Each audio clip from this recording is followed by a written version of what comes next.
if you're a parent that wants their kid to wear one, does that open you up for potential bullying? And how can you have those conversations before the first day of class? Our psychology expert, Dr. Rich Hall, joins us again this morning to talk about that. So that's a big question on a lot of people's minds. You know, if you send your child to school and it's mask optional and you decide that you want the child to wear that, does that open them up to bullying? And how can we help our children be prepared for that? Unfortunately, yes, it could. And what I always have been saying to my parents now, and even said it in this forum, is the idea of having your COVID plan. And some of that COVID plan can be, how do you react to other people who behave differently and maybe have their own strategies around COVID? One of the biggest resiliency factors against bullying is having a loving and open family relationship. So telling your kids that you want to talk about these things when you're developing your strategies and plans, having them maybe role play some ideas on what to do if a kid makes fun of your mask.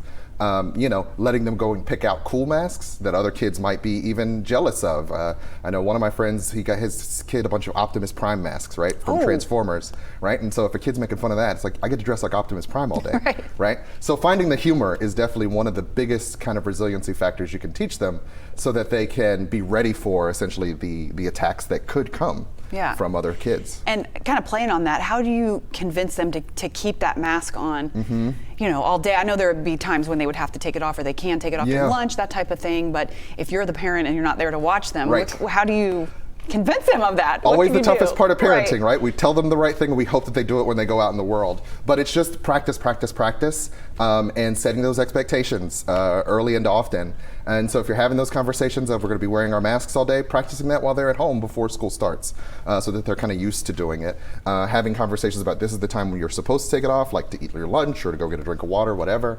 But the expectation can be set just by a conversation and talking about why it's important to do that. Now, what about teachers? Is there any advice for teachers on how they should address the masks if one kid is wearing them and he doesn't, you know, the other ones aren't? How do they address that in the classroom? That's a tough one. That is a tough one, because I'm going to assume that most principals and teachers are having these conversations pretty actively. But I think just, once again, having a humorous and kind of loving approach to this.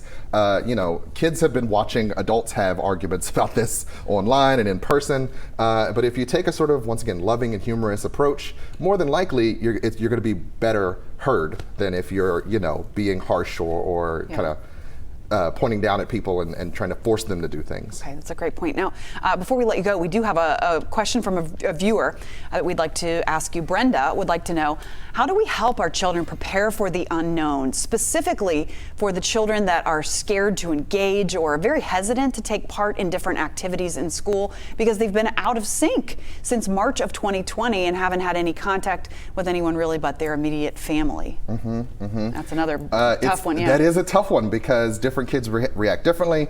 You know, some kids raring to go, ready to get out there and see friends. My daughter, she's a social butterfly, so the minute she sees a person, they're never a stranger to her. But for those kids who are hesitant, once again, helping them remember times in the past where they've maybe connected well, done things well, reminding them of the parts of school that they might have missed not being involved. So, you know, you're going to be back with your math teacher who you like, or you're going to get to go play soccer again, which you haven't maybe gotten to do in a while. Like, reminding them of the pieces of that might be fun and engaging, and just sort of being supportive and pushing and loving in that approach can help them to remember, there is stuff about this that could be fun, even if it's scary. So once again, validating that sense of fear, because it's there and it's real, but also helping them to understand that it could be still a good time. And so helping them to be open to what could be a good time and not shutting that off, because things are still ambiguous. And you have to sort of, it's hard for us as adults to sit with all this ambiguity. I know it's hard for kids, but doing your best to sort of help them understand they can navigate this. They do have the resources. And if they don't, help them build it. And if you know that they don't, let's go get help. Who can help them to build that resilience. All right, a lot of great advice there. And if you have a question that you'd like to ask Dr. Hall, he'll be back as more schools, start to return to class. So you can email us your questions. Email to backtoschool@local12.com and include in the subject line, Ask Dr. Hall. Thank you so much, Dr. Hall. We appreciate everything. Well, a big weekend for local veterans. We'll tell you how